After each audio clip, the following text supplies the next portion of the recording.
So, you want to become a chess grandmaster? Sure you do, or maybe you fell asleep and autoplay decided to get educational. Either way, welcome to HowToBecome, the channel that spills the secrets of the world's most interesting careers. Today's episode, How to Become a Chess Grandmaster. Grab your favorite pawn, and let's get into it. Step into the fascinating world of chess, everyone!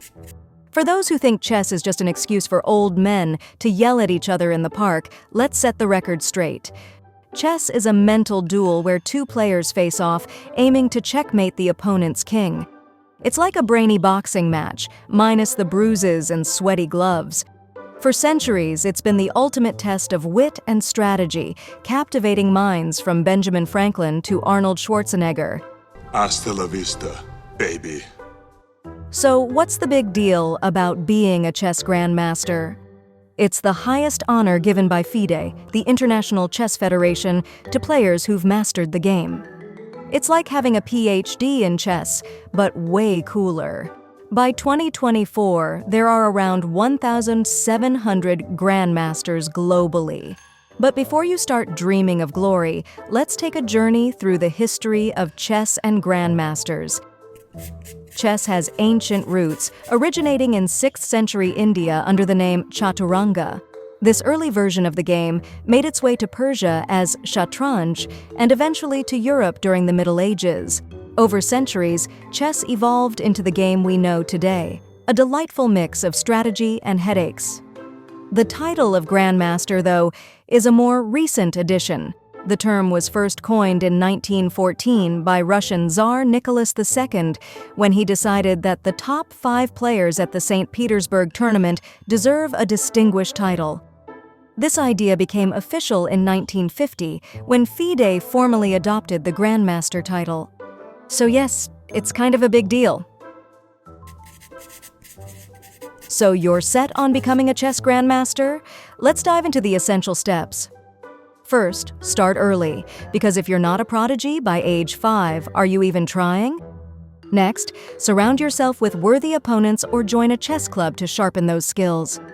And, of course, find a coach, preferably one who won't make you cry. Many players invest in private lessons or chess academies, and though it can be costly, the investment is often worth it. While books are great for bedtime reading, online tools like chess.com and Lichess are where the real fun begins. Play games, solve puzzles, and get crushed by algorithms. Leverage technology to boost skills, track progress, and use engines like Stockfish for advanced game analysis. You know what they say. If you can't beat them, let the computer mock your mistakes. Now that you've mastered the basics, and by mastered, I mean barely scraping by, let's explore what it takes to become a chess grandmaster and not just another player who Googles chess strategies before every game. First, participate in local tournaments. Yeah, nothing boosts your confidence like losing to an 8-year-old wunderkind. But hey, it refines your skills, builds experience, and boosts your confidence. Plus, it's crucial for earning ELO points and improving your FIDE rating. Regular competition helps track progress, identifies areas for improvement, and prepares you for higher-level events where you'll be even more overwhelmed. Next, earn norms. A norm is a performance benchmark in an international tournament that meets specific criteria, such as facing a certain number of titled players. Try to think of them as a video game quest, but without the fun power-ups. And to achieve the Grandmaster title, you need to earn 3 GM norms. Finally, reach a 2500 ELO rating. Just a small, easy-to-achieve number. Once you hit this milestone, congratulations, you've earned the prestigious title of Chess Grandmaster. Get ready to explain that to everyone who still thinks you're just playing checkers. Let's talk about the big bucks, or lack thereof. Prize money in major tournaments has increased significantly from $250,000 in 1972 to $2 million today, allowing top players like Magnus Carlsen or Garry Kasparov to become millionaires.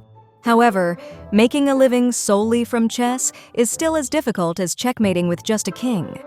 Many grandmasters struggle to make ends meet and supplement their income by juggling various gigs, such as coaching, writing books, or streaming games online. Feeling a bit discouraged by all this? Don't be. Let me share an inspiring story that will lift your spirits. The story of Fiona Mutesi. Born in the slums of Katwe, Uganda, she faced severe poverty and had to drop out of school after losing her father. But at 9, she discovered chess through Robert Katenda's outreach program, lured in by the promise of a meal. Her talent blossomed faster than you can say checkmate, and by 11, she won the Ugandan Women's Junior Championship. Representing Uganda internationally, she earned the grand title, the Queen of Katwe. Not bad for someone who just wanted a free meal. Her journey was so incredible, it got turned into a book and a Disney movie. Just goes to show, sometimes all it takes to change your life is a chessboard and a dream, and perhaps a little Disney magic. Did you know that long before supercomputers or neural networks played chess, there was the Turk, the first automatic chess machine? This thing was a life-sized doll that could wave, make faces, and say check. Starting in 1770, it went around beating most human players it encountered. I can barely keep a houseplant alive, and this machine was outplaying people at chess. And believe it or not, it even beat Napoleon. Turns out the guy who conquered Europe couldn't conquer a chessboard. Shocking, right? But here's the punchline. It was all a hoax, operated by some dude hiding inside. One might say Napoleon's defeat by a glorified puppet was an early hint that maybe, just maybe, we should watch out for sneaky tech. Fast forward a few centuries, and we've got IBM's Deep Blue beating the world chess champion Garry Kasparov in 1997. This proves that in chess, it's not just about knights and bishops. You need a solid firewall, a strong Wi-Fi connection, and maybe an IT guy on speed dial. And there you have it, the steps to becoming a chess grandmaster. Now go forth and prove that staring at tiny wooden pieces is a legitimate pastime. Thanks for watching this episode of How to Become.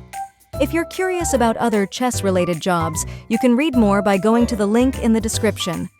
And don't forget to subscribe and hit the notification button to never miss an episode. See you next time!